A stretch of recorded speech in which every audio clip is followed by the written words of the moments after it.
ॐ श्री गणेशाय नमः।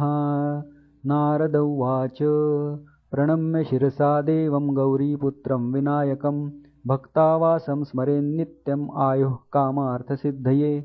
प्रथमं वक्रतुण्डं च एकदन्तं द्वितीयकं तृतीयं कृष्णपिङ्गाक्षं गजवक्त्रं चतुर्थकं लम्बोदरं पञ्चमं च षष्ठं विकटमेव च सप्तमं विघ्नराजेन्द्रं धूम्रवर्णं तथाष्टमं नवमं भालचन्द्रं च दशमं तु विनायकम् एकादशं गणपतिं द्वादशं तु गजाननं द्वादशैतानि नामानि त्रिसन्ध्यं यः पठेन्नरः न च विघ्नभयं तस्य सर्वसिद्धिकरं प्रभो।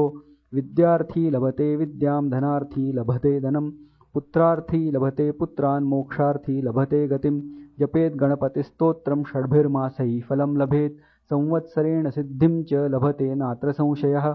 अष्टेभ्यो ब्राह्मणेभ्यश्च लिखित्वा यः समर्पयेत् तस्य विद्या भवेत् सर्वा गणेशस्य प्रसादतः। इति श्री नारदपुराणे संकटनाशन गणेशस्तोत्रं सम्पूर्णम्।